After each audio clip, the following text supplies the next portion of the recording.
حقیقت محمدیہ۔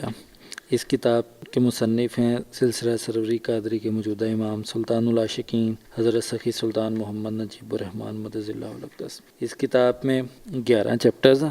سب سے پہلے حدیث دل یعنی پیش لفظ ہے، اس کے بعد چیپٹر 1 ہے حقیقت محمدیہ، چیپٹر 2 ہے اول آخر ظاہر باطن، چیپٹر 3 ہے نور محمدی، چیپٹر 4 ہے حیات نبوی، چیپٹر 5 ہے شاہد کائنات، چیپٹر 6 ہے بصارت نبوی، چیپٹر 7 ہے کائنات کے مختار کل، چیپٹر 8 ہے وسعت علم نبوی، چیپٹر 9 ہے حسن و جمال مصطفیٰ، چیپٹر 10 ہے ایمان کامل عشق مصطفیٰ، اور چیپٹر 11 ورفعنا لک ذکرک۔ حدیث دل۔ تمام حمد و ثنا اس ذات پاک کے لیے ہے جو تمام جہانوں کا رب ہے، اور جس نے اپنی پہچان کے لیے میم احمدی کا نقاب اوڑھ کر صورت احمدی اختیار کی، اور ہزاروں ہزار اور بے شمار درود و سلام ہو سید السادات باعث تحلیق کائنات نور مجسم سر ہو آئینہ جمال کبریا حضرت محمد صلی اللہ علیہ وآلہ وسلم کی ذات بابرکات پر، جن کا فرمان ہے کہ میری حقیقت میرے اللہ کے سوا کوئی نہیں جانتا۔ کافی عرصہ سے خواہش تھی کہ سیرت النبی پر کوئی ایسی کتاب تحریر کی جائے کہ اس جیسی کوئی تصنیف پہلے تخلیق نہ ہوئی ہو،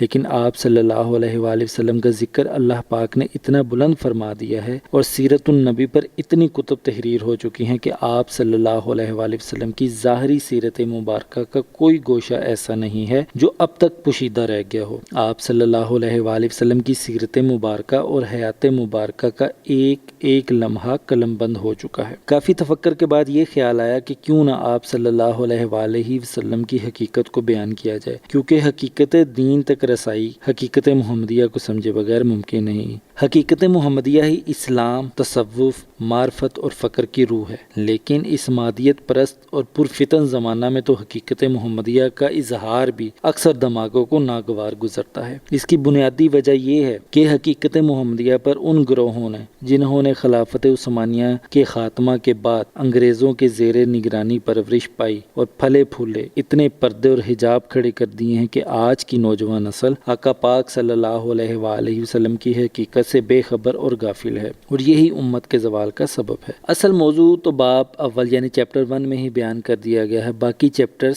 چیپٹر 1 کی شرح ہے۔ اپنی اس کم مائگی اور کوتاہی کا احساس بھی ہے کہ کتاب میں بیان کیے گئے موضوعات کا کما حق احاطہ نہیں کر سکا، لیکن یہ بھی سچ ہے کہ آقا کائنات حضور علیہ الصلوۃ والسلام کی شان کا احاطہ کرنا ممکن ہی نہیں۔ اللہ تعالیٰ اور بارگاہ نبوی میں عاجزانہ گزارش ہے کہ اس مختصر سی کاوش کو اپنی بارگاہ میں قبول اور منظور فرمائیں اور اس فقیر کی خطاؤں سے درگزر فرمائیں۔ چیپٹر 1 حقیقت محمدیہ۔ اللہ تعالیٰ نے جب عالم احدیت یعنی حقویت سے نکل کر عالم کثرت میں ظہور کا ارادہ فرمایا تو میم احمدی کا نقاب اوڑھ کر صورت احمدی اختیار کی اور اس کے تعینات میں نزول یعنی ظہور فرمایا۔ حدیث قدسی ہے کنت کنزا مخفیا فاردت ان اعرف فخلقت الخلق، یعنی میں ایک مخفی خزانہ تھا، میں نے چاہا کہ پہچانا جاؤں، پس میں نے مخلوق کو پیدا فرمایا۔ سلطان العارفین حضرت سخی سلطان باہو رحمۃ اللہ علیہ نے اپنی تصنیف رسالہ روی شریف میں اس حدیث قدسی میں یہ خوبصورت اضافہ فرمایا ہے، ذات سرچشمہ چشمان حقیقت حقویت، یعنی مجھے مکمل پہچانا انسان کامل نے جو سرچشمہ ہے میری حقیقت حقویت کا۔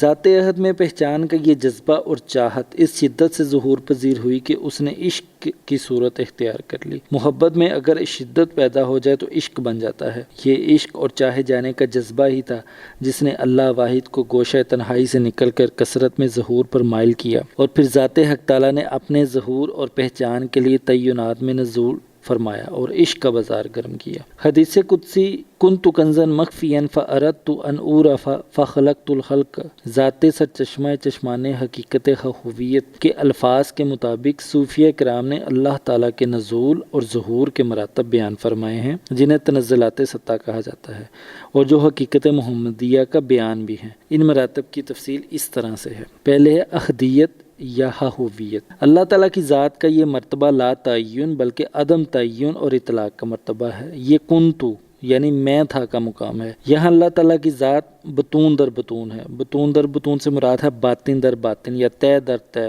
یا غیب در غیب، جسے سمجھنا کسی کے لیے ممکن نہیں، کیونکہ یہاں وہ لیس کمثلہ شیء ہے، یعنی کوئی شے اس کی مثل نہیں، اس شان کے ساتھ وہ موجود ہے۔ یہ وہ مرتبہ ہے جس کے بارے میں فرمایا گیا ہے کان اللہ ولم یکن شیء، یعنی اللہ تھا اور کوئی شے نہ تھی۔ یہ بخاری شریف کی حدیث ہے، 7418 اس کا نمبر ہے۔ اور فرمایا قل هو اللہ احد، یعنی فرما دیں اللہ تعالیٰ یکتا ہے۔ اس مرتبہ کا نہ علمی تعین کیا جا سکتا ہے اور نہ ہی کوئی خارجی تعین۔ یہ مرتبہ جملہ اسماء و صفات، اشارہ و کنایہ سے منزہ اور مبرہ ہے۔ منزہ سے مراد ہے پاک اور مبرہ سے مراد ہے بری یا بے عیب۔ نہ اس کی کوئی تعریف کی جا سکتی ہے اور نہ اس کے بارے میں کوئی معلومات ہیں۔ یہاں نہ کسی کمال کا ظہور ہے اور نہ ہی شیونات کا ظہور ہے۔ شیونات جو ہے وہ شیون کی جمع اور شان کی جمع الجمع ہے۔ اس لیے اس مرتبہ کو لا تعین، وجود مطلق، منقطع الوجدان، ہویت حق، ذات بحق، حقیقت حق، مرتبہ لا ظہور اور مرتبہ عین الکفور بھی کہتے ہیں۔ منقطع الوجدان کا مطلب ہے یعنی اس مقام پر ہوش و حواس، عقل و فہم منقطع ہو جاتے ہیں، اور ذات بحت کا مراد ہے صرف، محض یا خالص، اور عین الکفور سے مراد ہے کفور کی خوشبو کا عین۔ کفور وہ تیز ترین خوشبو ہے جس کی موجودگی میں دیگر خوشبویات مان پڑ جاتی ہیں۔ یہ سب نام صوفیہ کرام نے سمجھانے کے لیے رکھے ہیں، تاہم اس کے باوجود یہی واجب الوجود ذات باقی تمام مراتب کی عین اور حقیقت ہے۔ یہ ایک ایسا مرتبہ ہے جس پر علم قدیم بھی احاطہ نہیں کر سکتا۔ مرتبہ احدیت رب تعالیٰ کی کنہ ہے، جو کسی وہم سے موہوم، کسی علم سے معلوم اور کسی صفت سے موصوف نہیں ہو سکتی۔ اس مرتبہ پر صفات تو درکنار، خود ذات کا اطلاق بھی نہیں ہو سکتا۔ حضرت سخی سلطان باہو رحمۃ اللہ علیہ اسی مرتبہ کے بارے میں رسالہ روحی شریف میں فرماتے ہیں، اس ذات پاک کی ماہیت کو سمجھنے کے لیے انتہائی سوچ بچار کرتے عقل کے ہزاروں ہزار اور بے شمار قافلے سنگسار ہو گئے۔ اور حضور علیہ الصلوۃ والسلام نے بھی اسی مرتبہ کے بارے میں فرمایا، تفکروا فی آیاتہ ولا تفکروا فی ذاتہ، اللہ تعالیٰ کی آیات یعنی نشانیوں میں غور کرو مگر اللہ تعالیٰ کی ذات میں غور مت کرو۔ حضرت ابو سعید مبارک مخزومی رحمۃ اللہ علیہ تحفہ مرسلہ شریف میں اس مرتبہ کے بارے میں فرماتے ہیں، پہلا مرتبہ لا تعین، عدم اطلاق اور ذات بحت کا ہے۔ یہ معنی نہیں کہ اطلاق کی قید اور تعین کی نفی کا مفہوم اس مرتبہ میں ثابت ہے، بلکہ یہ معنی ہے کہ وجود اس مرتبے میں صفات کی نسبت سے بری اور ہر ایک قید سے، یہاں تک کہ قید اطلاق سے بھی پاک ہے۔ اس مرتبے کا نام مرتبہ احدیت رکھا جاتا ہے اور یہ حق تعالیٰ کی کنہ ہے۔ اس کے اوپر کوئی مرتبہ نہیں ہے بلکہ تمام مرتبے اس کے نیچے ہیں۔ یہ وہ بلند مرتبہ ذات ہے جہاں تک کسی کے علم، عقل اور خیال و فکر کی رسائی نہیں ہے، محض سمجھانے کی خاطر یہاں ذات حق تعالیٰ کو ہو کہتے ہیں۔ اس کے بعد ہے وحدت یا ہو۔ اللہ تعالیٰ نے جب احدیت سے نکل کر کثرت میں ظہور کا ارادہ فرمایا تو تعینات میں نزول فرمایا۔ نزول کا سب سے پہلا درجہ اور تعین اول، جسے ذات کا ظہور اول بھی کہتے ہیں، مرتبہ کنزن ہے، جہاں ذات نور محمدی کی صورت میں ظاہر ہوئی۔ یہ نور ہی خزانہ ہے جو اپنا اظہار چاہتا ہے۔ یہاں ذات کا ظہور ذات فی ذات ہے اور یہاں ظہور الحقیقت فی الحقیقت ہے۔ ذات فی ذات سے مراد ہے ذات کا ظہور ذات میں ہی، اور ظہور الحقیقت فی الحقیقت سے مراد ہے حقیقت کا ظہور حقیقت میں۔ اسے حقیقت محمدیہ بھی کہتے ہیں، یعنی نور مطلق سے نور محمدی کا ظہور۔ احدیت سے نکل کر کثرت میں آنے کے لیے اللہ تعالیٰ نے میم احمدی کا نقاب اوڑھ کر صورت احمدی اختیار کی اور وحدت یعنی یاہوت میں ظہور فرمایا۔ سلطان العارفین حضرت سخی سلطان باہو رحمۃ اللہ علیہ رسالہ روی شریف میں اس مرتبہ کے بارے میں فرماتے ہیں، جان لے جب نور احدی نے وحدت کے گوشہ تنہائی سے نکل کر کائنات یعنی کثرت میں ظہور کا ارادہ فرمایا تو اپنے حسن کی تجلی کی گرم بازاری سے تمام عالموں کو رونق بخشی۔ اس کے حسن بے مثال اور شمع جمال پر دونوں جہان پروانہ وار جل اٹھے اور میم احمدی کا نقاب اوڑھ کر صورت احمدی اختیار کی۔ عین الفقر میں مزید فرماتے ہیں، جان لے جب اللہ تعالیٰ نے خود کو ظاہر کرنا چاہا تو اپنے آپ سے اس میں اللہ ذات کو جدا کیا جسے نور محمدی کا ظہور ہوا، اور جب آئینہ قدرت میں اپنی ہی توحید کو نور محمدی کی صورت میں دیکھا تو اپنی ہی صورت پر مائل، مشتاق، عاشق اور فریفتہ ہو گیا اور اپنی ہی بارگاہ سے رب الارباب حبیب اللہ کا خطاب پایا۔ حضرت ابو سعید مبارک مخزومی رحمۃ اللہ علیہ اپنی کتاب تحفہ مرسلہ شریف میں اس مرتبہ کے بارے میں فرماتے ہیں کہ یہ دوسرا مرتبہ اور تعین اول کا مرتبہ ہے۔ اس سے مراد اللہ تعالیٰ کا اپنی ذات اور اپنی صفات اور تمام موجودات کو بعض سے امتیاز کیے بغیر اجمالی طور پر جان لینا ہے۔ یہ مرتبہ وحدت ہے اور اس کا نام حقیقت محمدی رکھا جاتا ہے۔ مدرجہ ذیل احادیث مبارکہ میں حقیقت محمدیہ کی طرف اشارہ ہے۔ حضور علیہ الصلوۃ والسلام نے فرمایا اول ما خلق اللہ نوری، اللہ تعالیٰ نے سب سے پہلے میرے نور کو پیدا فرمایا۔ انا من نور اللہ تعالی وکل خلائق من نوری، میں اللہ تعالیٰ کے نور سے ہوں اور تمام مخلوقات میرے نور سے ہیں۔ اول ما خلق اللہ روحی، سب سے پہلے اللہ نے میری روح کو پیدا فرمایا۔ سیدنا غوث الاعظم حضرت شیخ عبد القادر جیلانی رضی اللہ تعالی عنہ سیر الاسرار میں فرماتے ہیں اللہ تبارک و تعالیٰ نے اپنے نور جمال سے سب سے پہلے روح محمد صلی اللہ علیہ وآلہ وسلم کو پیدا فرمایا، جیسا کہ اللہ پاک فرماتا ہے خلقت روح محمد من نور وجہی، روح محمد کو میں نے اپنے چہرے کے نور سے پیدا فرمایا۔ اور جیسا کہ نبی پاک صلی اللہ علیہ وآلہ وسلم نے فرمایا اول ما خلق اللہ روحی، سب سے پہلے اللہ تعالیٰ نے میری روح کو پیدا فرمایا۔ وَأَوَّلُ مَا خَلَقَ اللَّهُ نُورِ، اور اللہ تعالیٰ نے سب سے پہلے میرے نور کو پیدا فرمایا۔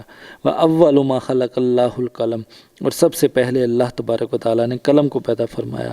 وَأَوَّلُ مَا خَلَقَ اللَّهُ الْعَقْلَ، اور اللہ تبارک و تعالیٰ نے سب سے پہلے عقل کو پیدا فرمایا۔ بس ان سب سے مراد ایک ہی شے ہے اور وہ ہے حقیقت محمدیہ۔ اسے نور اس لیے کہا گیا کہ آپ صلی اللہ علیہ وآلہ وسلم کی ذات مبارکہ ظلمات جلالیہ سے پاک ہے، جیسا کہ اللہ تبارک و تعالیٰ نے سورہ مائدہ کی آیت نمبر 15 میں ارشاد فرمایا قد جاءکم من اللہ نور و کتاب مبین، پس اللہ تبارک و تعالیٰ کی طرف سے تمہارے پاس ایک نور اور ایک کتاب مبین آئی۔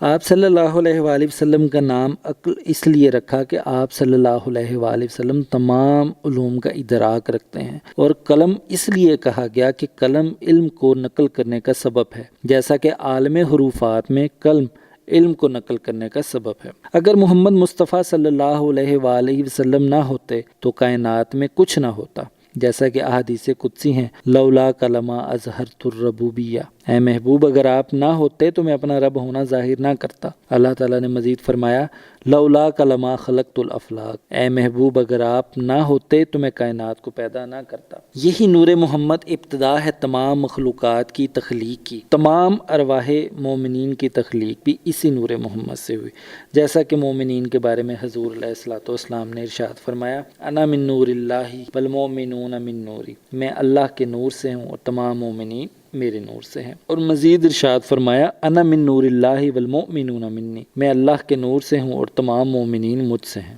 حقیقی مومن وہ ہے جو اپنے باطن میں عروج کرتا ہوا نور محمدی تک پہنچ جائے اور صاحب لولاک ہو جائے۔ مرتبہ وحدت میں ذات بطون سے ظہور کی طرف آ گئی، یعنی سراحت ذاتی کو چھوڑ کر کثافت کی طرف توجہ کی۔ سراحت سے مراد ہے خالص ہونا، پاک یا بے علائشی، یعنی سراحت ذاتی کو چھوڑ کر کثافت کی طرف توجہ کی۔ یہ ذات کا نزول اول یا ظہور اول ہے، اور اسے حقیقت محمدیہ اس لیے کہتے ہیں کہ آپ صلی اللہ علیہ وآلہ وسلم کی حقیقت احد ہے، جیسا کہ احادیث نبوی ہیں انا احمد بلا میم، میں میم کے بغیر احمد ہوں۔ من رانی فقد را الحق، جس نے مجھے دیکھا اس نے حقیقت میں حق تعالیٰ کو دیکھا۔ لی ما اللہ وقت لا یسعنی فیہ ملک مقرب ولا نبی مرسل، اللہ تعالیٰ کے ساتھ میرا ایسا وقت بھی ہے جس میں نہ کسی مقرب فرشتہ کی گنجائش ہے اور نہ نبی مرسل کی۔ قرآن مجید میں سورۃ الفتح کی آیت نمبر 10 میں ارشاد باری تعالیٰ ہے ان الذین یبایعونک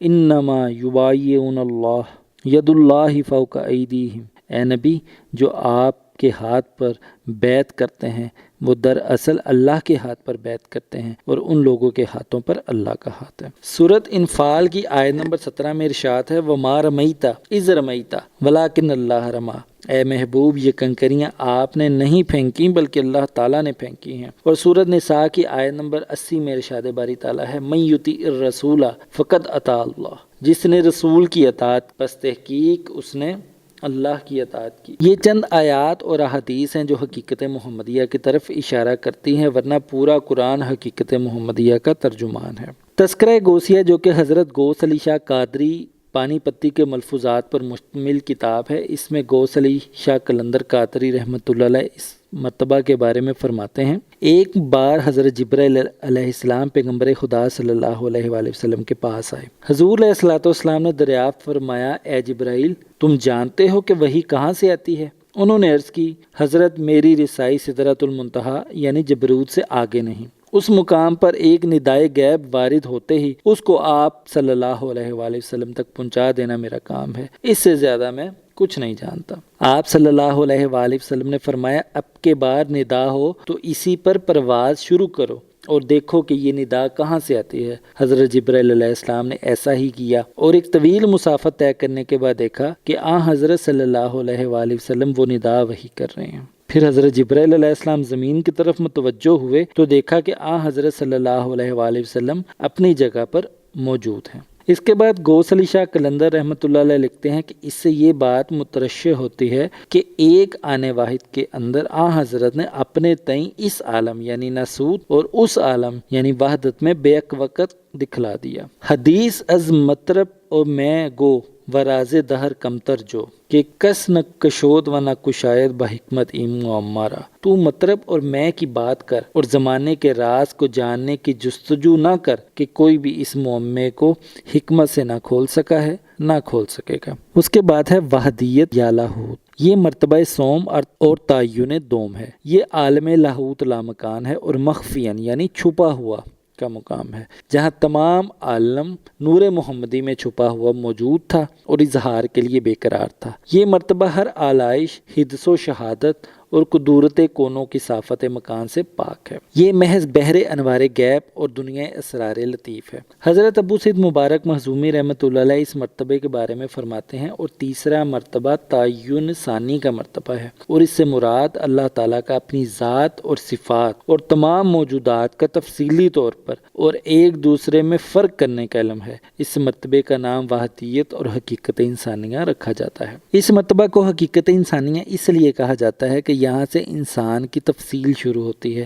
یہاں نور محمدی روح قدسی کی صورت میں ظاہر ہوا، یعنی نور محمدی ہی دراصل روح قدسی ہے اور روح قدسی ہی اصل انسان ہے۔ اللہ تعالیٰ نے روح قدسی کو عالم لاہوت میں عمدہ اور احسن صورت میں تخلیق فرمایا اور پھر اسے نزول کے مراتب طے کراتے ہوئے عالم جبروت، عالم ملکوت اور پھر عالم ناسوت میں انسان کی صورت میں ظاہر کیا۔ روح قدسی کو ہر عالم میں اس عالم کا لباس پہنا کر پہنچایا جاتا ہے۔ اصل روح قدسی ہے۔ تنزلات ستہ کے ان پہلے تین مراتب یعنی احدیت، وحدت اور وحدیت کو مراتب حقی، مراتب الہیہ یا حقائق الہیہ کہتے ہیں، اور ان کے متقابل عالم یعنی بالترتیب عالم ہاہویت، عالم یاہوت اور عالم لاہوت کو مشترکہ طور پر عالم امر کہا جاتا ہے۔ یہ مراتب اظہار حق کے مراتب ہیں اور مخلوق یا تخلیق کے عمل سے بالاتر ہیں۔ تخلیق کے مراتب ان کے بعد شروع ہوتے ہیں اور انہیں مراتب کونیہ یا مراتب خلقی کہتے ہیں۔ کونیہ سے مراد ہے کن سے تخلیق کی گئی مخلوقات، اور ان کے متقابل عوالم کو عالم خلق کہا جاتا ہے، جن میں عالم جبروت، ملکوت اور ناسوت شامل ہیں۔ مراتب حقی میں ہم نے نزول اور اظہار حق تعالیٰ کے متعلق جو جانا اس کی تفصیل یہ ہے کہ اللہ تعالیٰ واحد، تنہا اور یکتا تھا۔ اس کی ذات میں اپنے ہی دیدار کی خواہش جاگی۔ اس خواہش کی تکمیل کے لیے ایک آئینہ درکار تھا۔ اللہ نے اپنے نور سے ہی اپنے نور کو جدا کیا اور اس طرح اپنی ہی ذات سے اپنا آئینہ تخلیق کیا، کیونکہ جیسا وہ خود پاک، لطیف اور شفاف ہے ویسا ہی اس کا آئینہ ہونا چاہیے۔ اللہ کے سوا کوئی دوسرا وجود اللہ کا آئینہ نہیں بن سکتا، کیونکہ اللہ کے سوا کوئی دوسرا اللہ جیسا پاک، شفاف اور لطیف ہو ہی نہیں سکتا۔ اللہ اور اس کا آئینہ دو وجود نہ تھے، جیسا کہ عموماً ٹھوس اشیاء میں ہوتا ہے کہ ایک چیز سے دوسری چیز بنائی جائے تو وہ دو وجود بن جاتے ہیں۔ اللہ ٹھوس نہیں بلکہ لطیف ہے۔ سمجھانے کے لیے اس کی مثال روشنی سے دی جا سکتی ہے جس کے ٹکڑے نہیں ہو سکتے، یا علم سے دی جا سکتی ہے جو اگر ایک وجود سے دوسرے وجود میں منتقل ہو بھی جائے تو پہلے وجود میں بھی اپنی اصل حالت میں برقرار رہتا ہے اور دوسرے وجود میں بھی۔ ظاہری وجود اگر دو ہو گئے تو بھی علم کی صورت اور حالت ایک ہی رہے گی۔ اللہ ٹھوس وجود نہیں، ذات، علم ہے، نور ہے، چنانچہ بٹ نہیں سکتا، تقسیم نہیں ہو سکتا، جیسا کہ خوشبو تقسیم نہیں ہو سکتا۔ اپنے نورانی آئینے میں خود کو ملاحظہ کر کے اللہ اپنے حسن پر فریفتہ ہوا اور اس کی تعریف و توصیف کرتے ہوئے اس کا نام محمد رکھا۔ اللہ کی یہی ذات جو آئینہ نور محمدی میں ظاہر ہوئی اللہ کی روح ہے، جس کے متعلق اللہ تعالیٰ نے سورۃ سجدہ کی آیت نمبر 9 میں ارشاد فرمایا، ثم سواہ ونفخ فیہ من روحہ، پھر اس یعنی آدم کے پتلے کو درست کیا اور اس میں اپنی روح پھونکی۔ اور سورۃ الحجر آیت نمبر 29 میں ارشاد فرمایا وَنَفَخْتُ فِيهِ مِن روحی، اور میں نے اس میں اپنی روح پھونکی۔ سورۃ المجادلہ کی آیت نمبر 22 میں ارشاد فرمایا وَأَيَّدَهُم بِرُوحٍ مِّنْهُ، اور ان کی مدد اپنی روح سے کی۔ اس نور محمد کو ہی اللہ کی روح کہنا حق ہے کہ روح ذات سے جدا ہو کر بھی جدا نہیں ہوتی، اور نور محمد نور الہی سے جدا ہو کر بھی جدا نہیں ہوتا، کہ یہ مرتبہ وحدت ہے جہاں یکتائی ہے، دوئی کا شائبہ بھی نہیں۔ مرتبہ وحدت سے مرتبہ وحدیت میں نزول پر نور محمد روح محمد یا روح قدسی کی صورت میں ظاہر ہوا، جس میں ذات الہی کی تمام صفات آئیں۔ اللہ جو کائنات کی ہر شے کی ہر صفت کا منبع، مصدر اور سرچشمہ ہے، اس سے عقل، علم، حیات، سمع، بصر، کرم، لطف، خیر، غرضیے کے ہر صفت اس روح محمد میں منتقل ہوئی، اور اس روح میں یہ تمام صفات اپنی کامل ترین صورت میں جلوہ گر ہو گئیں۔ پس اصل روح یہی روح محمد ہے، یہی روح قدسی ہے، یہی تمام ارواح کا مادہ ہے، یہی علم کل ہے، عقل کل ہے اور نور کل ہے۔ چنانچہ اللہ کا اول ظہور نور اور روح محمد صلی اللہ علیہ وآلہ وسلم ہے، جو اللہ سے بلا واسطہ ظاہر ہونے اور اس کا آئینہ ہونے کی وجہ سے اس کی تمام صفات علم، عقل، سمع، بصر، حیات وغیرہ کی کامل صورت ہے۔ تمام ظلمات جلالیہ سے پاک ہونے کے باعث یہ روح قدسی ہے۔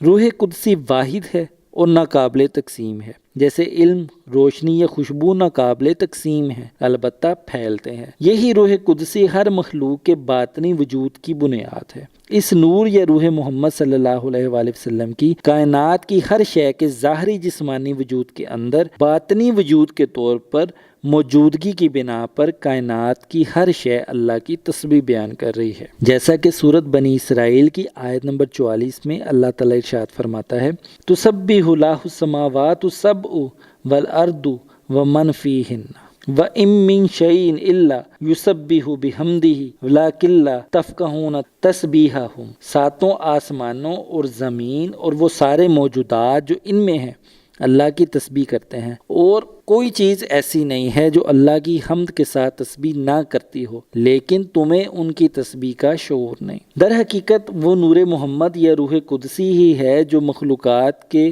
وجود میں مخفی طور پر اللہ کی تسبیح ہر وقت کر رہی ہے۔ روح قدسی کے لیے فنا یا موت نہیں ہے، اللہ کی صفات سے متصف ہونے کے باعث اسے بقا حاصل ہے۔ اس روح قدسی کی حالت میں کوئی تبدیلی نہیں، یعنی یہ ہمیشہ اپنی ایک ہی پاک منزہ حالت میں رہتی ہے۔ پس روح قدسی ہر انسان کی روح کی اصل اور بنیاد ہے اور ہر انسان میں موجود ہے۔ یہ انسان کے قلب میں موتی کی طرح پوشیدہ رہتی ہے اور صرف ان پر ظاہر ہوتی ہے جو اس تک پہنچنے اور اسے پانے کی کوشش کرتے ہیں۔ دیدار اور قرب الہی صرف اسی روح قدسی کو حاصل ہے، اس لیے اس کو پا لینا یا اس تک پہنچ جانا ہی انسانیت کی معراج ہے۔ جو اس تک پہنچ گیا وہ اپنی ابتدا یعنی حقیقت محمدیہ اور وحدت تک پہنچ گیا۔ روح قدسی ہی توحید کی اصل صورت ہے، اس تک پہنچنا ہی توحید کی حقیقت کو پانا ہے۔ اس روح میں تمام صفات الہیہ و محمدیہ کے ساتھ ساتھ تمام عالموں اور مخلوقات کا علم بھی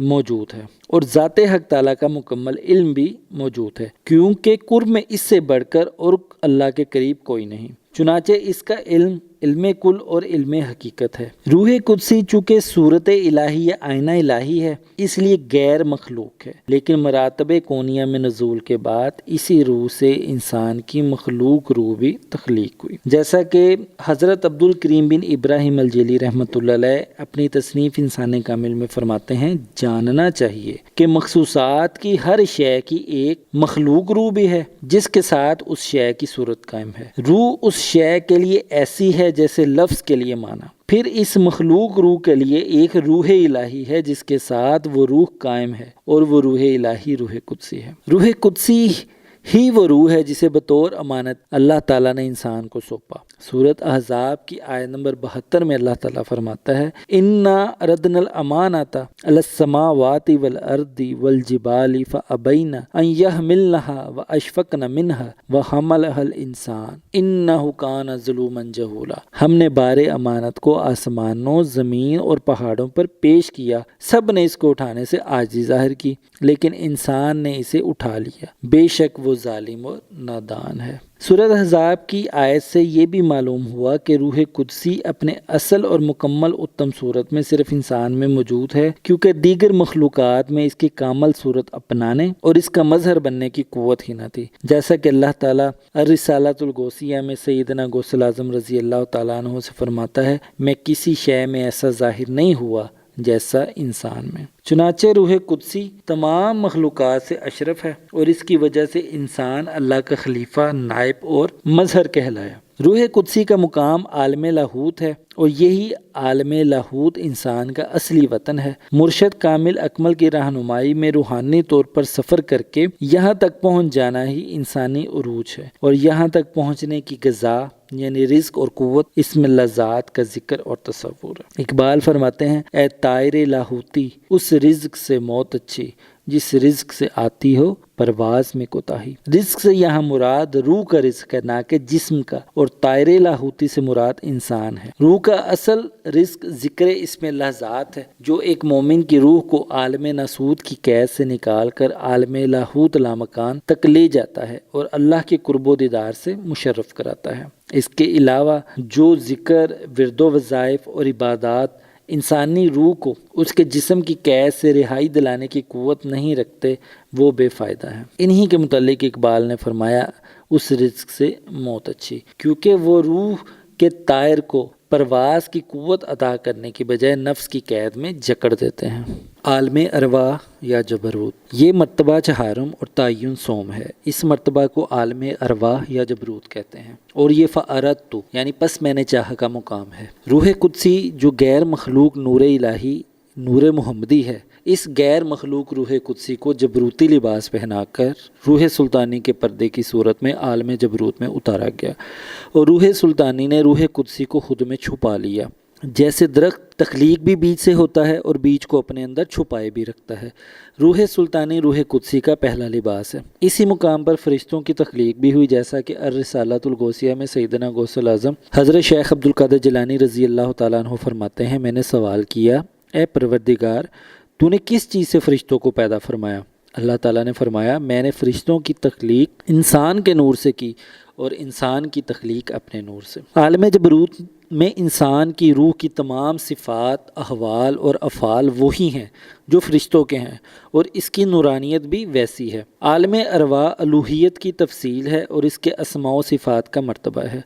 حضرت ابو سعید مبارک مخزومی رحمۃ اللہ علیہ تحفہ مرسلہ شریف میں فرماتے ہیں، چوتھا مرتبہ ارواح کا مرتبہ ہے۔ اس سے مراد عالم کون کی چیزیں ہیں جو مجرد اور بسیط ہیں اور اپنی ذاتوں اور مثلوں پر ظاہر ہوئی ہیں۔ روح ہر مادے سے مجرد اور منفرد ہے اور اجسام کے عوارض، الوان اور اشکال سے پاک ہے۔ عوارض عارضہ کی جمع ہے، یعنی پیش آنے والی چیزیں، دکھ، بیماریاں، مرض، اور الوان لون کی جمع ہے، اس سے مراد ہے بہت سے رنگ یا قسمیں۔ قابل ادراک خود اور غیر خود ہے۔ یہ روح ایک وجود بسیط ہے، یعنی وسیع، پھیلا ہوا، غیر مرکب، جس کی کوئی صورت نہیں، مگر جس صورت میں چاہتی ہے نمودار ہو جاتی ہے۔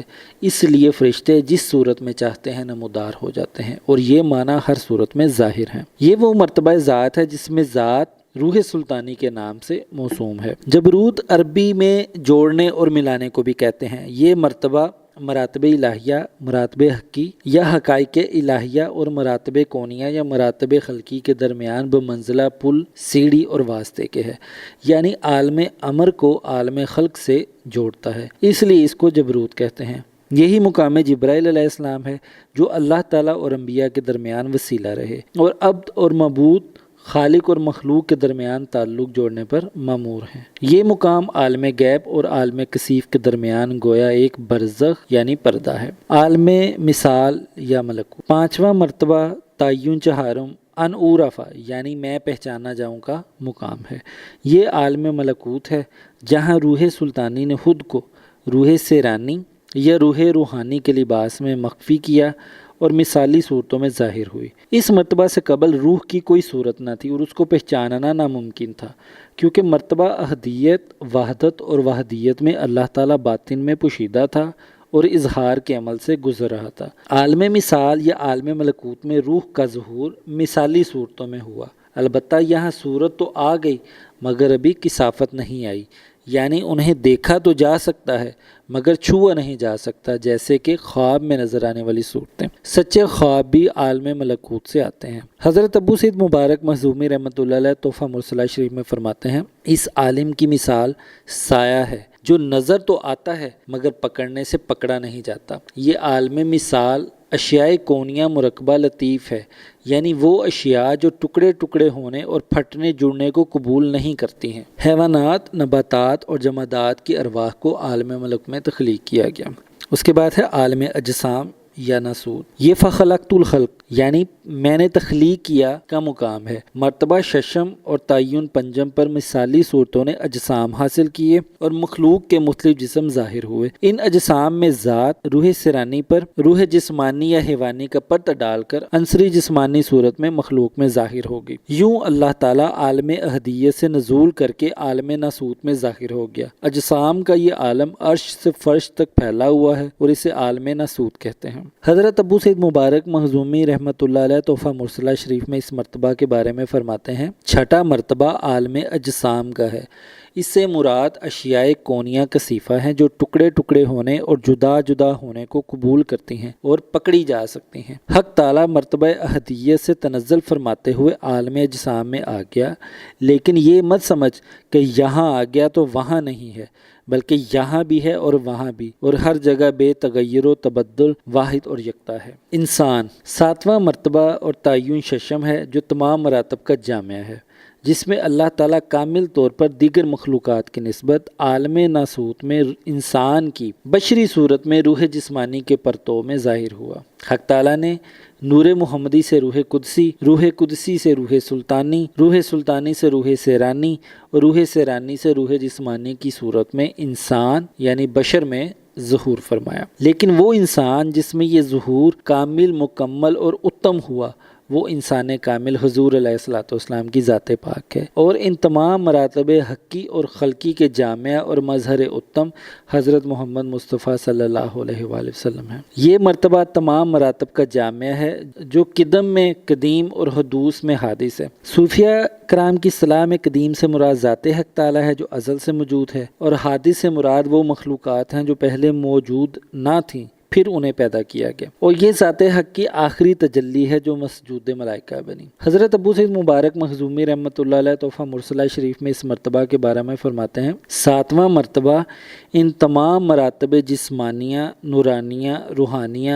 وحدت، وحدیت کا مرتبہ جامعیت ہے۔ وہ آخری تجلی اور آخری لباس ہے اور اس کا نام انسان ہے۔ یہ حدیث پاک اسی کمالیت پر دال ہے۔ بخاری شریف کی حدیث نمبر 6227 ہے، خلق اللہ آدم علی صورتہ، اللہ نے آدم کو اپنی صورت پر پیدا فرمایا۔ اس مرتبے میں انسان کامل مظہر اتم، کبریا اور آئینہ حق ہوتا ہے۔ مختصر یہ کہ اللہ تعالیٰ نے ذات یعنی احدیت سے وحدت میں، وحدت سے وحدیت میں، وحدیت سے جبروت میں، جبروت سے ملکوت میں اور ملکوت سے ناسوت میں نزول فرمایا۔ گویا اللہ تعالیٰ کی ذات نے ہر شے میں ظہور فرما کر کائنات کو قائم کیا ہوا ہے۔ وجود صرف اللہ تعالیٰ کا ہے، باقی ہر شے معدوم ہے۔ وجود نے میم کا نقاب اوڑھا اور موجود ہو گیا، اسی کو وحدت الوجود کہتے ہیں۔ سورہ نساء کی آیت نمبر 126 میں ارشاد باری تعالیٰ ہے، وَكَانَ اللَّهُ بِكُلِّ شَيْءٍ مُحِيطًا، اور اللہ تعالیٰ کا ہر چیز پر احاطہ ہے۔ سورۃ حامیم السجدہ کی آیت نمبر 54 میں ارشاد باری تعالیٰ ہے، الا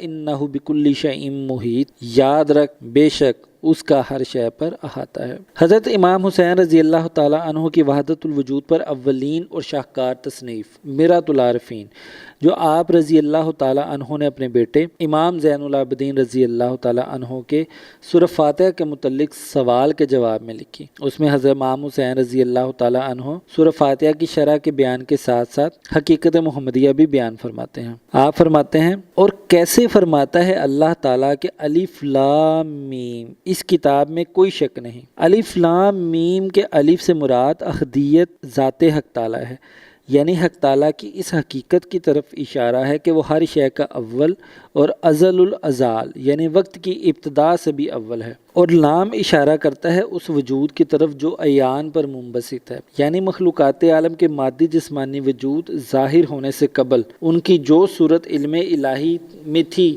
یعنی مخلوقات کے علمی وجود، اور منبسط سے مراد ہے پھیلا ہوا، اس لیے کہ لام کا ایک قائمہ یعنی الف ہے اور ایک ذیل جو دائرہ ہے۔ دائرہ سے مراد کون ہے؟ پس قائمہ کا ذیل یعنی الف کا دائرہ سے جڑنا اس بات کی دلیل ہے کہ وجود عالم پر منبسط ہے۔ میم سے تمام عالموں یعنی کون و مکان کے جامعہ یعنی انسان کامل کی طرف اشارہ ہے۔ پس حق اور عالم اور انسان کامل ایک کتاب ہے جس میں کوئی شک نہیں۔ اس عبارت میں حضرت امام حسین رضی اللہ تعالیٰ عنہ اپنے علم حقیقی کی بنا پر سورۃ بقرہ کے ابتدائی حروف الف لام میم کی حقیقت بیان کرتے ہیں کہ الف سے واضح طور پر اور بلا شک و شبہ اللہ تعالیٰ کی ذات مراد ہے، جو ہر اول کا اول، ازل کا ازل، احد، ابتدا، انتہا، الہ اور ہر ابد کا ابد ہے۔ الف لام میم کے الف سے مراد مقام احدیت ہے، جہاں ابھی مخلوقات عالم کا ظہور نہیں ہوا اور ان کے علمی وجود یعنی عیان ثابتہ ابھی ذات حق تعالیٰ میں ہی مخفی ہیں۔ یوں وہ ذات ہر شے کا اول ہے، چونکہ ابھی وقت کا بھی آغاز نہیں ہوا، اور ازل ہر شے کے وجود خواہ وہ علمی وجود ہی کیوں نہ ہو کہ آغاز کے وقت کا نام ہے، اس لیے اللہ ہر ازل کا ازل ہے۔ پس وہ الف یعنی آغاز، ابتدا اور اول ہے۔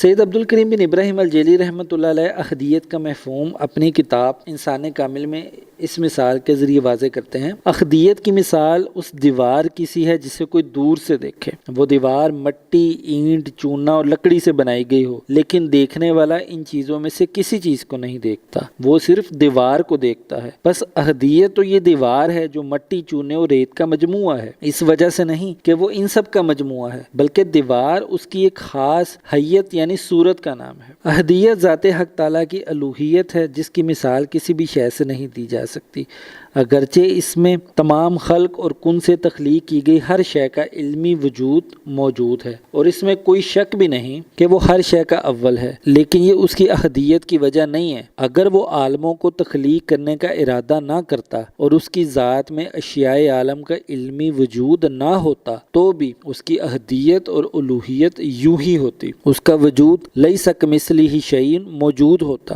لیکن اللہ نے مخلوق کو تخلیق کرنے کا ارادہ کیا، چنانچہ تخلیق کے اس عمل کے آغاز سے قبل کی حالت یا مقام احدیت کے نام سے موسوم ہے، جو تمام عالموں، اشیاء اور مخلوقات کا جامع مقام بھی ہے اور اس سے بلند اور بالاتر بھی ہے۔ الف لام میم میں موجود لام کے متعلق حضرت امام حسین رضی اللہ تعالیٰ عنہ فرماتے ہیں کہ یہ لام دو مقامات کا جامعہ یا دو مقامات کے درمیان پل کی طرح ہے۔ لام کی ظاہری صورت دو حروف الف اور نون کو ملا کر بنتی ہے۔ الف پہلے اوپر لکھا جاتا ہے اور نون الف کے آخر میں جوڑ دیا جاتا ہے تو لام بن جاتا ہے۔ مراد العارفین کی عبارت میں حضرت امام حسین الف کو قائمہ اور نون کو ذیل فرما رہے ہیں جو آپس میں جڑ کر لام بناتے ہیں۔ الف سے مراد ذات حق تعالیٰ ہے اور نون کے دائرہ سے مراد وجود عالم کا دائرہ ہے جس نے ذات حق تعالیٰ سے وجود پایا، اور یہ الف سے ہمہ وقت متصل یعنی جڑی رہتی ہے۔ الف سے مراد حقائق الہیہ اور دائرہ یا نون سے مراد حقائق کونیہ یا کن سے تخلیق کردہ تمام اشیاء کے حقائق ہیں۔ الف اپنے مقام تنزل پر دائرہ سے جڑا تو لام تخلیق ہوا، یعنی الف اللہ نے نزول کرتے ہوئے نون یا دائرہ کی صورت میں عالم کو تخلیق کیا۔ الف سے نون میں نزول کی یہ صورت اس قدر جامع ہے کہ جب مکمل ہو کر لام کی صورت اختیار کرتی ہے تو کوئی بھی سے الف اور نون کا مل کر لام کی صورت بنانا نہیں سمجھتا، بلکہ دیکھنے والے کو یہی محسوس ہوتا ہے کہ لام ایک ہی حرف ہے اور الف اور نون سے مل کر یا دائرہ سے مل کر نہیں بنا۔ بالکل یہی صورتحال عالم کی ہے کہ اگرچہ وہ الف اللہ کا دائرہ عالم کی صورت میں نزول اور ظہور ہے، لیکن یہ اس قدر جامع ہے کہ اس کی اصل حقیقت سب کی نظروں سے اوجھل ہو گئی ہے، اور وہ عالم کو صرف عالم ہی سمجھتے ہیں، یہ نہیں سمجھ پاتے کہ یہ اللہ کا نزول اور ظہور ہے۔ اگر لام کے نچلے حصے پر ہاتھ رکھ کر اسے چھپا دیں تو صرف الف دکھائی دے گا۔ یہ ان مجذوب الحال لوگوں کی حالت ہے جن کی نظروں سے عالم اور اس کی مخلوق اوجھل ہے اور صرف اللہ انہیں دکھائی دیتا ہے، اور اگر لام کے اوپر والے حصے پر ہاتھ رکھ دیں تو صرف دائرہ نظر آئے گا۔ یہ ان دنیا دار لوگوں کی حالت ہے جنہیں صرف عالم دکھائی دیتا ہے اور اللہ ان کی نظروں سے اوجھل ہے۔ عالم اور اس کی ہر شے اللہ کے اظہار کا ذریعہ ہے، اس لیے بہت اہم ہے۔ یہ عالم نہ ہوتا تو اللہ کا اظہار اظہار کیسے ہوتا؟ اس لیے لام میں موجود دائرہ بھی اہم ہے کہ اس کے بغیر الف کے اظہار کی تکمیل نہ ہوتی۔ یوں نہ الف کے بغیر لام کا کوئی وجود ہوتا اور نہ دائرہ کے بغیر الف کا اظہار ہوتا۔ اس لیے لام کے دونوں حصے برابر اہم ہیں۔ ان دونوں کو ان کی اصل حقیقت سمجھ کر دیکھنے سے ہی لام یعنی الف اللہ اور دائرہ عالم کی سمجھ آ سکتی ہے۔ الف لام میم کے میم سے مراد انسان کامل یا ذات محمد صلی اللہ علیہ وآلہ وسلم ہے، جس میں الف کے تمام حقائق یعنی حقائق الہیہ اور نون یعنی دائرہ کے تمام حقائق یعنی حقائق کونیہ جمع ہے۔ اللہ نے الف یعنی احدیت سے دائرہ یعنی عالم میں نزول کر کے اپنے اظہار کے تمام مراتب طے کیے، جس کی انتہائی صورت میم محمد صلی اللہ علیہ وآلہ وسلم کی ذات ہے۔ لام عالم امر اور عالم خلق کا جامع ہے، جس میں الف عالم امر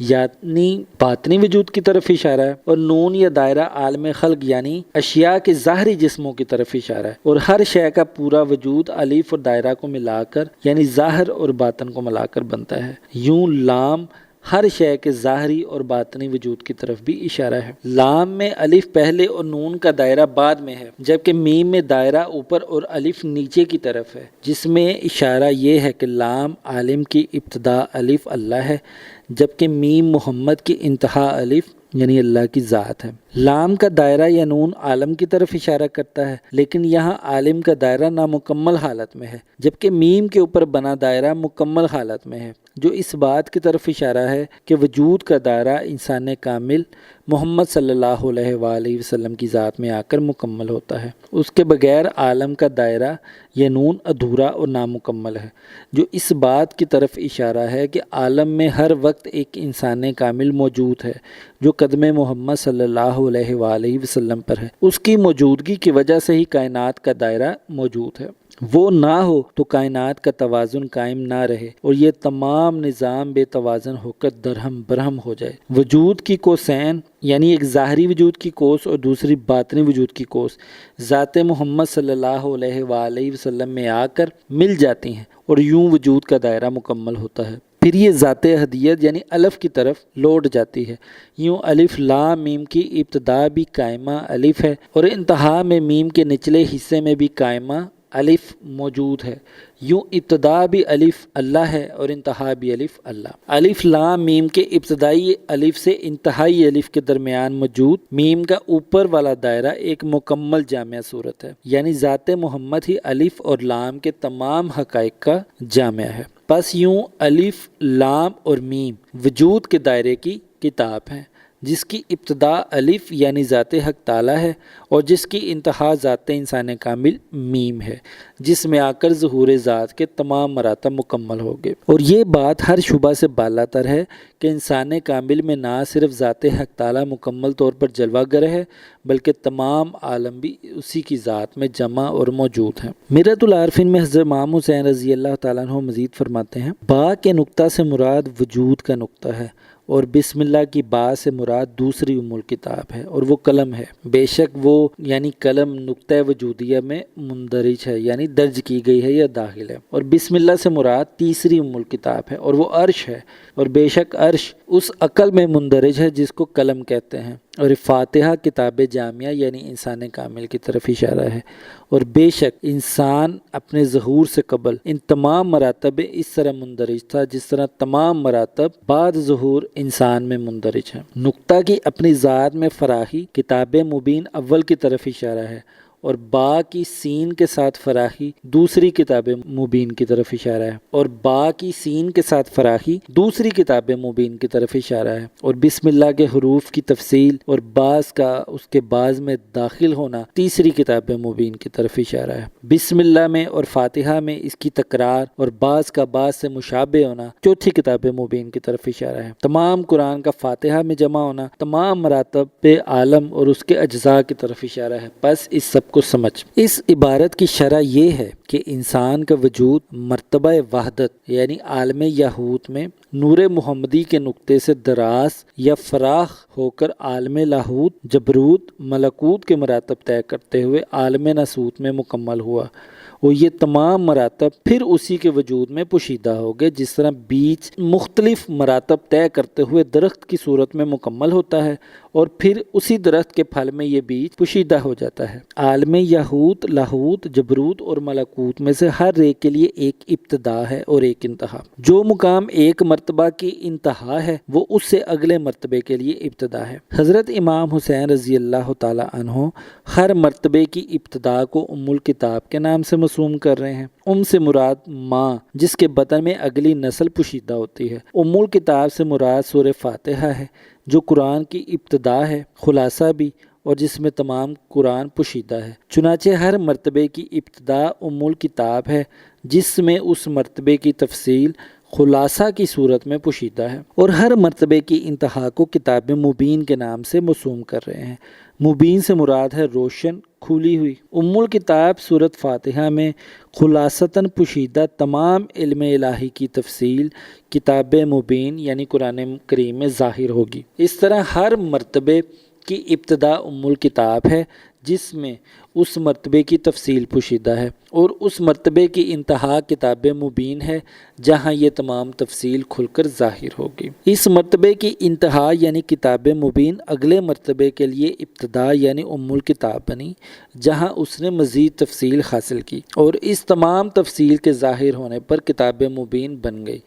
یہ کتاب مبین اگلے مرتبے کے لیے پھر ام الکتاب بنی۔ یوں ہی ان چاروں مراتب کے لیے 4 ام الکتاب ہوئیں اور 4 ہی کتاب مبین ہوئیں، اور ان کے مکمل ہونے پر کتاب جامعہ یعنی انسان کامل کی تخلیق مکمل ہوئی۔ حضرت امام حسین رضی اللہ تعالیٰ عنہ ان تمام مراتب کی تفصیل سورہ فاتحہ کے مطابق اپنے قول کے حوالے سے بیان کر رہے ہیں، جس میں انہوں نے فرمایا تمام قرآن سورہ فاتحہ میں ہے، اور تمام سورہ فاتحہ بسم اللہ میں پوشیدہ ہے، اور بسم اللہ با میں، اور با اپنے نقطہ میں پوشیدہ ہے۔ وجود کی ابتدا یعنی پہلی ام الکتاب نور الہی ہے جسے با کا نقطہ کہا گیا ہے۔ اس سے پہلی کتاب مبین یعنی نور محمدی یا قلم کا ظہور ہوا مرتبہ وحدت کی ابتدا میں، اور نور محمد بسم اللہ کی با ہے۔ مرتبہ وحدت کی انتہا پر یہ نور محمد یا قلم دوسری ام الکتاب بنا اگلے مرتبہ وحدیت یا عالم لاہوت کے لیے۔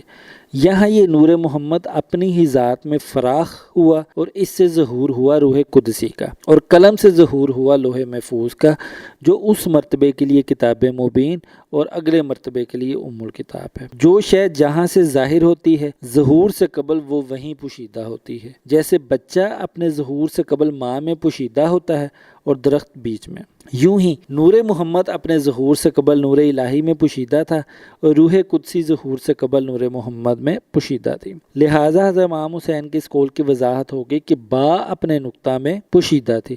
جس نقطے کے فراخ ہونے سے با کی تشکیل ہوئی یہ اسی نقطے میں پوشیدہ تھی۔ روح قدسی جسے تمام ارواح کا مادہ بنا آغاز ہے موجودات عالم کے وجود کا، اس لحاظ سے یہ بسم اللہ ہے جسے ہر کام کی ابتدا ہوتی ہے۔ روح قدسی کا نور محمد میں پوشیدہ ہونا اس قول کی وضاحت کرتا ہے کہ بسم اللہ با میں پوشیدہ ہے۔ با ہی نے سین کے ساتھ مل کر بسم اللہ کو ظاہر کیا، یعنی بسم اللہ با ہی سے ظاہر ہوئی، جس کا مطلب یہ ہے کہ بسم اللہ با میں ہی پوشیدہ تھی۔ روح قدسی جو دوسرے مرتبے کی انتہا کے لیے کتاب مبین ہے، تیسرے مرتبے کی ابتدا کے لیے ام الکتاب ہے، اور ترتیب کے لحاظ سے یہ تیسری ام الکتاب ہے، یعنی بسم اللہ تیسری ام الکتاب ہے۔ اس بسم اللہ سے مکمل سورہ فاتحہ ظاہر ہوئی۔ روح قدسی نے تفصیل کے تمام مراتب طے کیے، اور اس سے تمام موجودات کی ارواح تخلیق ہوگی۔ روح قدسی اگر ام الکتاب ہے تو یہ تمام ارواح کتاب مبین ہے۔ یوں تمام ارواح کی تخلیق جس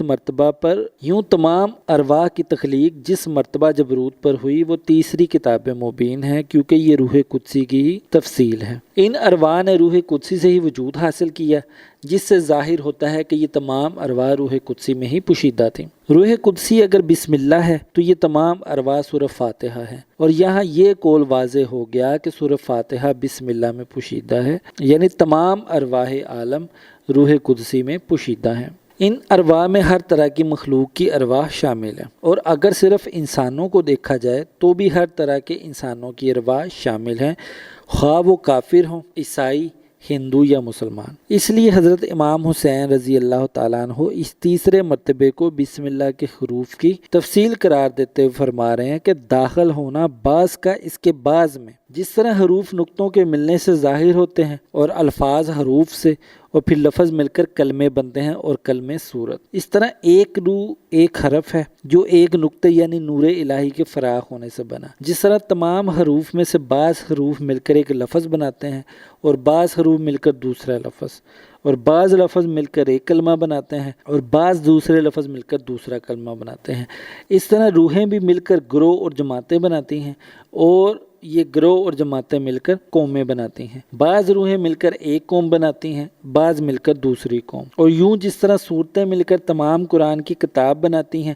اس طرح روحوں کی مختلف قومیں مل کر صفحہ ہستی کی مکمل کتاب تخلیق کرتی ہیں۔ لیکن یہ تمام روحیں روح قدسی میں پوشیدہ ہیں، روح قدسی نور محمد میں اور نور محمد نور الہی میں، اور اسی ترتیب کے لحاظ سے تمام صورتیں سورت فاتحہ میں پوشیدہ ہیں، سورہ فاتحہ بسم اللہ میں، بسم اللہ با میں اور با اپنے نقطہ میں۔ سورہ فاتحہ اور پورے قرآن میں حروف اور الفاظ کی تکرار بھی ہے، اور الفاظ و حروف ایک دوسرے سے مشابہ بھی ہیں اور مختلف بھی۔ بالکل اسی طرح قوموں میں بعض پہلو ایک دوسرے سے مشابہ بھی ہیں اور بعض مختلف۔ یوں روحوں کا ظاہری وجود کے لبادوں میں قوموں اور گروہوں کی صورت میں اس دنیا میں ظاہر ہو جانا چوتھی کتاب مبین ہے۔ جس طرح قرآن کریم 4 مراتب طے کر کے اس دنیا میں ظاہر ہوا، یعنی لوح محفوظ سے عرش پر اتارا گیا، عرش سے رسول اکرم صلی اللہ علیہ وآلہ وسلم کے سینے پر نازل کیا گیا، سینہ مبارک سے زبان مبارک پر آیا اور زبان مبارک کے ذریعے تمام دنیا میں ظاہر ہو گیا۔ اسی طرح ارواح موجودات وجود کے 4 مراتب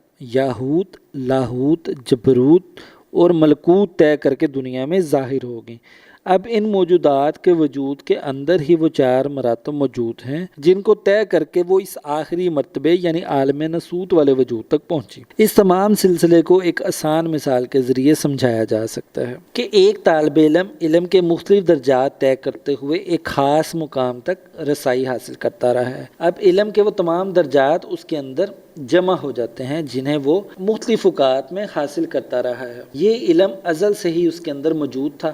دنیا کے ظاہری اسباب کے ذریعے اس علم کے حاصل کرنے کا مطلب اس کے دماغ کے اس پوشیدہ علم کا اس پر ظاہر ہو جانا ہے۔ یہ علم پہلے بھی اس کے اندر تھا اور ظاہر ہونے کے بعد بھی اس کے اندر ہی جمع ہے۔ یوں ہی مخلوقات عالم مختلف درجات طے کرتے ہوئے اپنے ظاہری وجود تک پہنچی۔ اب یہ تمام درجات اور مراتب ان کی ذات کے اندر ہی جمع ہے، جس طرح قرآن کے تمام تر باطنی معنی اس کے ظاہری الفاظ کے اندر ہی جمع ہیں۔ ان باطنی معنوں تک رسائی کے لیے ان ظاہری الفاظ پر غور و فکر کرنا ہوگا۔ اگر ظاہری الفاظ پر غور و فکر نہ کیا جائے تو باطنی معنوں کی سمجھ کبھی نہیں آئے گی۔ اسی طرح عالم ناسوت میں ظاہری وجود کے اندر ہی تمام باطنی عالم اور مراتب جمع ہیں۔ عالم ناسوت وجود کی انتہا ہے اور عالم یہود اس وجود کی ابتدا، جیسا کہ آیت مبارکہ میں فرمایا گیا اِنَّ لِلَّهِ وَإِنَّا إِلَيْهِ راجعون، بے شک ہم اللہ کی طرف سے ہیں اور اسی کی طرف رجوع کرنے والے ہیں۔ تو اپنی ابتدا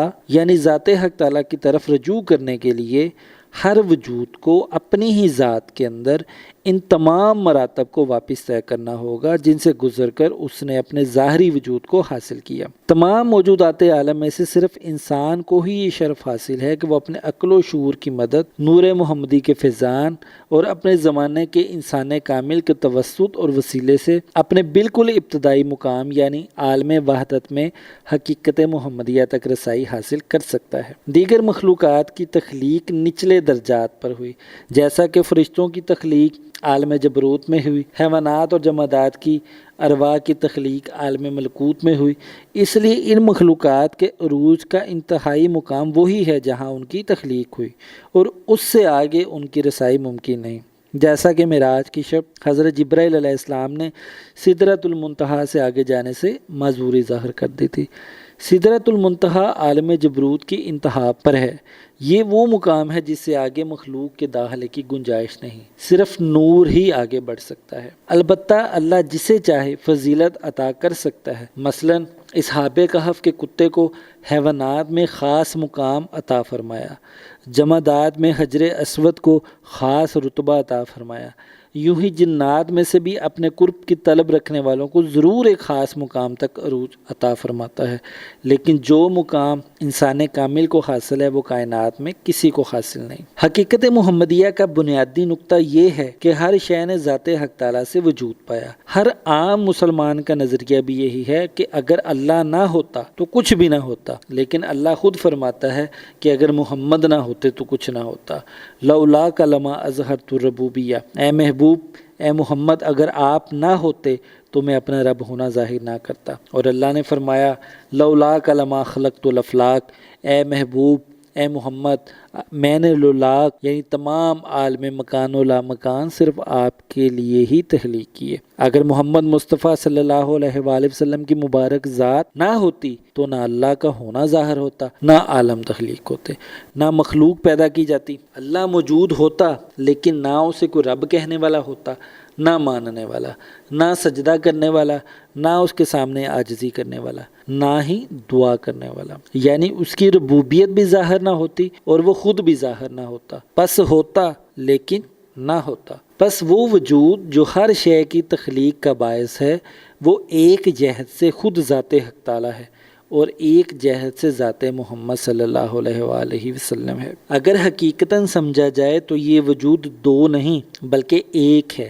لیکن اگر ظاہراً دیکھا جائے تو وجود دو ہو کر بھی ایک دوسرے کے عین اور مشابہ ہیں۔ نور محمد سے تمام مخلوقات عالم کی تخلیق کے متعلق علامہ ابن عربی رحمۃ اللہ علیہ اپنی تصنیف شجرۃ الکون میں فرماتے ہیں، بے شک شاہ محمد کی روحانیت سے مادہ ارواح اور ان کی جسمانیت سے مادہ اجسام حاصل کیا گیا۔ مزید فرماتے ہیں، جس طرح پانی ہر چیز کی زندگی کا سبب ہے، اس طرح آپ صلی اللہ علیہ وآلہ وسلم کا نور ہر ایک قلب کے لیے باعث حیات ہے۔ مزید فرماتے ہیں شجرۃ الکون میں، پس وہ کون یعنی کن سے تخلیق کیے گئے عالم اور موجودات کی ظلمت کا چراغ اور ہر وجود کے جسم کی روح ہیں۔ فصوص الحکم والإکان میں علامہ ابن عربی رحمۃ اللہ علیہ فرماتے ہیں، حضور سرور کونین نور مجسم صلی اللہ علیہ وآلہ وسلم کی جملہ موجودات میں سرایت اس طرح ہے جس طرح اشجار میں پانی کی سرایت ہے۔ جب نور محمدی سے تمام عالم اور ان کی مخلوقات تخلیق ہو چکی اور نور محمد تمام عالم میں پھیل چکا تو اب اس نور کو واپس اپنی ہی ذات میں سمٹنا ہے۔ نور سے مخلوق کی تخلیق 6 ادوار میں ہوئی،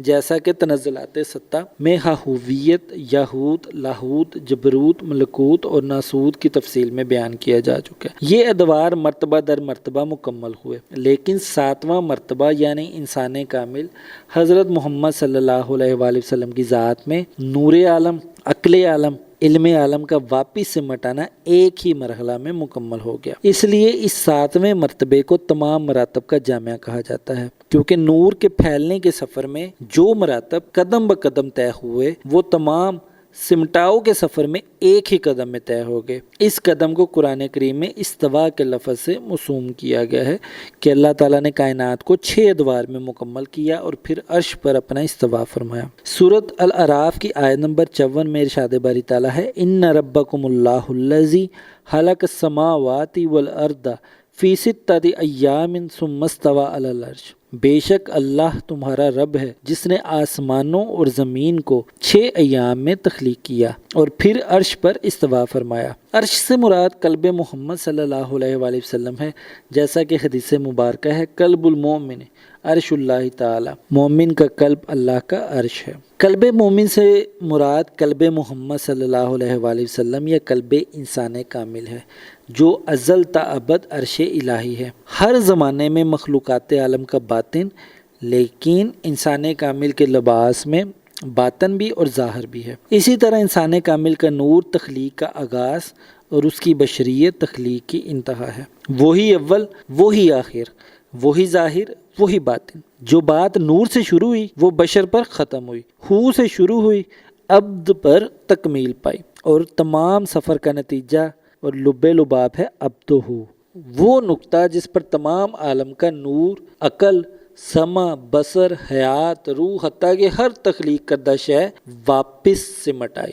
یوں انسان کامل حضور علیہ الصلوۃ والسلام تمام عالم کا مرکز، محور اور تمام نسخوں کی جامعہ کتاب ہیں۔ وہی ام الکتاب ہیں اور وہی کتاب مبین، انہی کے متعلق سورہ یاسین کی آیت نمبر 12 میں اللہ نے ارشاد فرمایا وَكُلَّ شَيْءٍ أَحْصَيْنَاهُ فِي إِمَامٍ مُبِينٍ، اور ہر شے کو جمع کر رکھا ہے ہم نے امام مبین میں۔ حدیث قدسی کنت کنزا مخفیا فاردت ان اعرف فخلقت الخلق، ذات سر چشمان حقیقت خاخویت آخری اور 7واں مرتبہ ہے جس سے مراد ذات انسان کامل ہے، جو سر چشمہ ہے پہچان حق تعالیٰ کا، جس میں آ کر تخلیق کے تمام مراتب کی تکمیل ہو گئی اور جس کے وجود میں ذات حق تعالیٰ مکمل طور پر جلوہ گر اور ظاہر ہو گئی۔ اس انسان کامل میں تمام حقائق الہیہ اور کونیہ آ کر سمٹ گئے ہیں، وہ کل یعنی ذات حق تعالیٰ سے اخذ کیا گیا یا اسی ذات سے ظاہر ہوا، اسی کا پرتو اسی کی صورت ہے، یوں اس میں حقائق الہیہ سب جمع ہے۔ اسی انسان کامل کے نور سے تمام حقائق کونیہ یعنی مخلوقات عالم کے متعلق تمام حقائق ظاہر ہوئے، اس لیے اس میں حقائق کونیہ بھی جمع ہے، بس وہ ایک جامع کتاب ہے حقائق الہیہ اور حقائق کونیہ کی۔ وہ ایک واسطہ، وسیلہ اور مقام میں اتصال ہے، یعنی جڑنے کا مقام ہے عبد اور ہو کے بیچ، اس کی اپنی ذات ہو بھی ہے اور عبد بھی۔ حقائق الہیہ کا جامع ہونے کی نسبت سے وہ ہو ہے اور حقائق کونیہ کا جامع ہونے کی نسبت سے وہ عبد ہے۔ انسان کامل حضور علیہ الصلوۃ والسلام کے عبد و ہو ہونے کی گواہی ہر مسلمان زبان سے تو کلمہ شہادت میں دیتا ہے، لیکن آپ صلی اللہ علیہ وآلہ وسلم کی حقیقت عبد و ہو کو سمجھتا نہیں ہے۔ اشہد ان محمدً عبدہ و رسولہ، میں گواہی دیتا ہوں کہ محمد صلی اللہ علیہ وآلہ وسلم عبدہ اور اللہ کے رسول ہیں۔ علامہ ابن عربی رحمۃ اللہ علیہ فصوص الحکم والإکان میں فرماتے ہیں انسان کامل کی حقیقت ربوبیت اور عبودیت کی جامعہ ہے، ذات ایک ہے، شانیں دو ہیں، ایک شان کا نام ربوبیت ہے، دوسری شان کا نام عبودیت ہے۔ مزید فرماتے ہیں فصوص الحکم میں حضرت انسان کامل ربوبیت اور عبودیت کا جامع ہے، کبھی اس پر ربوبیت کا تجلی ہوتا ہے اور کبھی عبودیت کا۔ حضور سرور کونین صلی اللہ علیہ وآلہ وسلم اور آپ کے بعض وارثین مثل سمندر ہیں جو کبھی خشک نہیں ہوتا، دائمی ربوبیت اور دائمی عبودیت ان کی شان ہے۔ فصوص الحکم والإکان میں فرماتے ہیں انسان کامل دو نسخہ ہے، نسخہ ظاہر اور نسخہ باطن۔ نسخہ ظاہر تمام عالم کے مشابہ ہے اور نسخہ باطن مرتبہ الہیہ کے مشابہ ہے۔ پس انسان با اعتبار اطلاق اور حقیقت کل ہے اور وہ تمام موجودات قدیم اور حدیثہ کو قبول کرنے والا ہے۔ موجودات قدیم سے مراد حقائق الہیہ ہیں بمعنی نور، علم، عقل، قلم، لوح، کرسی، عرش وغیرہ، اور موجودات حدیثہ سے مراد حقائق کونیہ ہیں۔ حادث وہ شے ہے جو پہلے موجود نہ تھی لیکن پیدا کی گئی، اور جو موجودات سوائے انسان کے ہیں وہ ان دونوں عوامر کو جمع نہیں کرتی کیونکہ عالم کی کوئی شے الوہیت کو قبول نہیں کرتی۔ الوہیت سے مراد ہے ذات حق تعالیٰ کا الہ یعنی معبود ہونا، اور الہ عبودیت کو قبول نہیں کرتا، بلکہ عالم سب کا سب عبد ہے اور حق الہ واحد اور صمد ہے۔ بس حق تعالیٰ کو ان اوصاف سے موصوف کرنا جائز نہیں جو اوصاف الہیہ کے مخالف ہوں، جیسے عالم کو ان اوصاف سے موصوف نہیں کر سکتے جو اوصاف عبودیت کے خلاف ہیں۔ بس انسان کامل کے لیے دو نسبت کاملہ ہیں، ایک نسبت سے وہ حضرت الہیہ میں داخل ہوتا ہے اور ایک نسبت سے مرتبہ کونیہ میں داخل ہوتا ہے۔ مرتبہ کونیہ میں اس کو عبد کہتے ہیں اس لیے کہ وہ حضور حق تعالیٰ میں مکلف ہے، مکلف سے مراد اپنے اعمال کا جو عبد ہے، اور حضرت الہیہ میں اس کو رب کہتے ہیں کیونکہ وہ خلیفہ ہے۔ اس حقیقت کی طرف سورہ صاد کی آیت نمبر 75 میں اشارہ کیا گیا، قال یا ابلیس ما منعک ان تسجد لما خلقت بیدی، اللہ تعالیٰ نے فرمایا اے ابلیس تجھے کس چیز نے روکا اسے سجدہ کرنے سے جسے میں نے اپنے دونوں ہاتھوں سے بنایا۔ دونوں ہاتھوں سے مراد صفات جلال و جمال بھی ہیں اور صفات ربوبیت اور عبودیت بھی ہیں۔ دیگر مخلوقات کو ید واحد یعنی ایک ہی ہاتھ سے بنایا، ان میں صرف عبودیت ہے اور خود ذات حق تعالیٰ میں صرف ربوبیت ہے، عبودیت نہیں ہے۔ اس لحاظ سے انسان کامل تمام موجودات کی جامع کتاب ہے کہ اس میں صفات عبودیت اور ربوبیت دونوں موجود ہیں۔ اسی وجہ سے انسان کو عالم کبیر کہا گیا ہے اور اس کائنات کو عالم صغیر کہا گیا ہے، کیونکہ یہ کائنات اور اس کی تمام مخلوق انسان کامل کی ذات کا ایک رخ ہے اور ذات حق تعالیٰ دوسرا رخ، یوں کائنات انسان کامل سے چھوٹی ہوئی۔ سید عبد الکریم بن ابراہیم الجیلی رحمۃ اللہ علیہ اپنی کتاب انسان کامل میں فرماتے ہیں، اللہ اپنے محبوب انسان کامل سے فرماتا ہے، میرے حبیب تیری انیت میری ہویت ہے۔ انیت سے مراد ہے تیرا وہ وجود جس کی طرف لفظ انا میں اشارہ کیا جاتا ہے، اور ہویت سے مراد مقام احدیت جہاں اللہ تعالیٰ واحد تنہا اور بے مثل و بے مثال ہے، ایسا مقام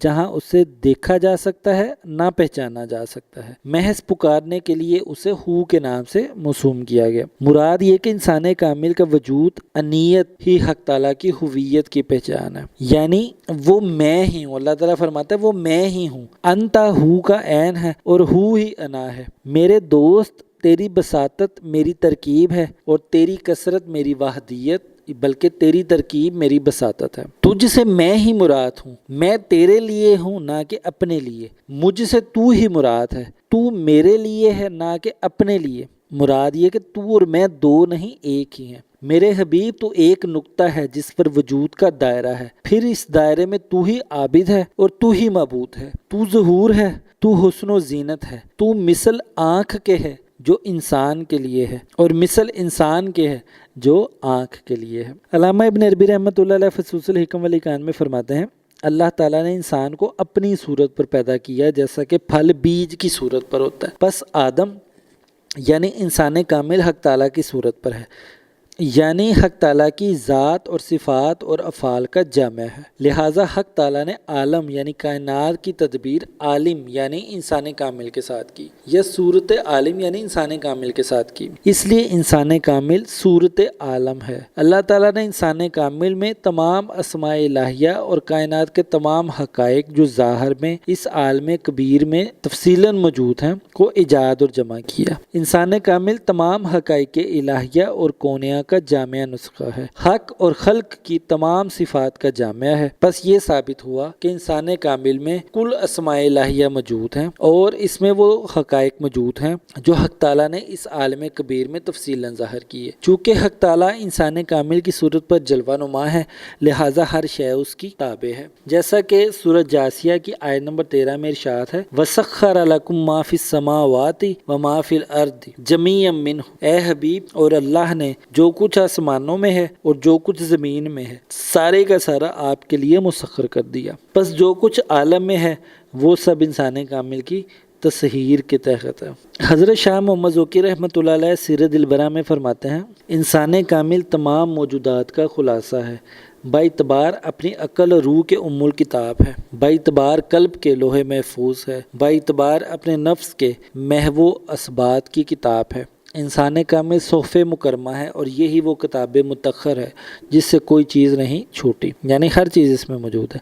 اس کے اسرار اور معنی کو سوائے ان لوگوں کے جو حجابات ظلماتی سے پاک ہوں کوئی ہاتھ نہیں لگا سکتا۔ سلطان العارفین حضرت سخی سلطان باہو رحمۃ اللہ علیہ انسان کامل کی حقیقت اور ذات حق تعالیٰ کے قلب انسانی میں نزول کے مراتب بیان کرتے ہوئے فرماتے ہیں، بے شک انسان کامل اسے کہتے ہیں جس کا ظاہر مخلوق اور باطن حق ہوتا ہے، اور وہ لاہوت جو عالم غیب ہے میں روحانی صورت میں متعین ہے، اس کی باطنی صورت ہی اس کی ظاہری صورت کی تدبیر یا حقیقت ہے۔ اس کا نام حضرت خمس ہے، کیونکہ وہ ان تمام عالموں سے 5 درجے تنزل فرما کر عالم شہادت یعنی دنیا میں ظاہر ہے۔ سب سے پہلے عالم معنی یعنی عالم وحدت میں تجلی ذات کی ضیاء سے بغیر کسی عجلت کے عیان ثابتہ ظاہر ہوئے۔ عالم معنی سے نزول فرما کر دوسرے درجہ پر عالم لاہوت میں وہ روحانی یعنی روح قدسی کی صورت میں موجود ہے، اور تیسرے درجے پر عالم جبروت میں انسانی صورت میں موجود ہے جو کہ نفوس ناطقہ کا جہان ہے۔ چوتھے درجے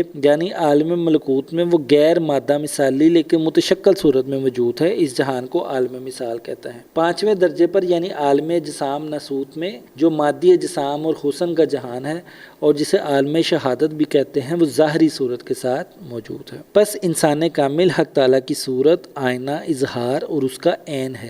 انسان کامل کا وجود وہ وجود ہے جو حق تعالیٰ کی ہویت کو انا یعنی میں کا وجود عطا کرتا ہے۔ یعنی انسان کامل کے وجود سے قبل ذات حق تعالیٰ کے لیے ہو کا اسم تو موجود تھا، لیکن ایسا کوئی وجود نہ تھا جسے اللہ تعالیٰ انا یعنی میں کہہ کر مخاطب کرتا۔ انسان کامل کا وجود ہی حق تعالیٰ کے لیے انیت۔ یہی وجہ ہے کہ قرآن کریم اللہ تعالیٰ اپنے لیے ید اللہ یعنی اللہ کے ہاتھ، وجہ اللہ یعنی اللہ کا چہرہ جیسے الفاظ استعمال کرتا ہے، حالانکہ نہ اس کے ہاتھ ہیں، نہ پاؤں، نہ چہرہ۔ مقام ہویت پر تو وہ صرف نور ہے، بلکہ نور سے بھی برتر کوئی ایسی شے جس کی مثال کسی چیز سے بھی نہیں دی جا سکتی کہ لیس کمثلہ شیء۔ چنانچہ حق تعالیٰ کی ہویت کا وجود انسان کامل کا وجود ہی ہے۔ اس کے ہاتھ اللہ کے ہاتھ، اس کے پاؤں اللہ کے پاؤں، اس کا چہرہ اللہ کا چہرہ ہے، اس کی بات اللہ کی بات ہے اور اس کے متعلق بات در حقیقت اللہ کے متعلق بات ہے۔ حضرت امام حسین رضی اللہ تعالیٰ عنہ میرۃ العارفین میں انسان کامل کو ذات حق کا عین قرار دیتے ہوئے فرماتے ہیں کہ جس طرح ذات حق تعالیٰ تمام مخلوقات کی جامع ہے، تمام مخلوقات نے اپنا وجود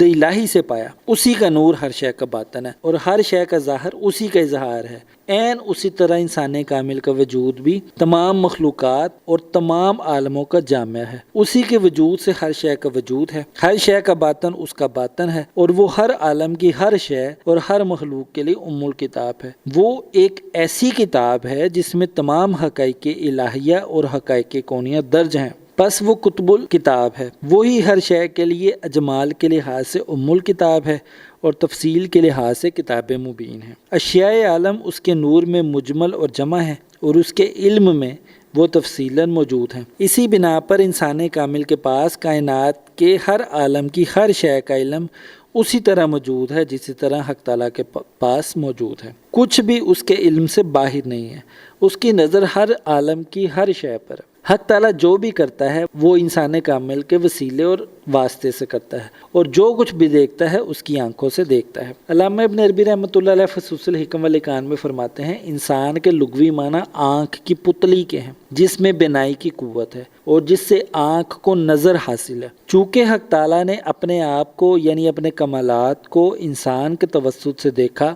اور جملہ مخلوقات کو بھی اسی انسان کے سبب دیکھا، لہذا انسان حق تعالیٰ کے لیے بمنزلہ آنکھ کی پتلی ٹھہرا، جس سے حق تعالیٰ اپنی مخلوق کو دیکھتا ہے اور اس پر رحم فرماتا ہے۔ پس انسان کامل عالم میں ایسے ہی ہے جیسے نگینہ انگوٹھی میں، اور نگینہ نقش و علامت کا محل یعنی مقام ہے۔ اسی علامت کے سبب بادشاہ اپنے خزانوں پر مہر کرتے ہیں، پس جیسے بادشاہ اپنے خزانوں کی مہر کے ساتھ حفاظت کرتے ہیں، ایسے ہی حق تعالیٰ اپنی مخلوق کی انسان کامل کے ساتھ حفاظت کرتا ہے۔ تمام انسانوں میں اللہ کی ذات اور تمام صفات کی استعداد کی موجودگی کے باوجود یہ تمام انسانوں میں بھی مکمل ظاہر نہیں ہوتی، بلکہ ان کے مقام میں قرب الہی کے مطابق ہی ظاہر ہوتی ہے۔ اور جس انسان میں ذات حق تعالیٰ مکمل ترین صفات کے ساتھ ظاہر ہے وہ ازل سے ابد تک صرف ایک ہی ذات ہے، یعنی انسان کامل حضور علیہ الصلوۃ والسلام جو ہر زمانے میں لباس بدل کر اس زمانے کے انسان کامل کی صورت میں جلوہ گر ہوتے ہیں۔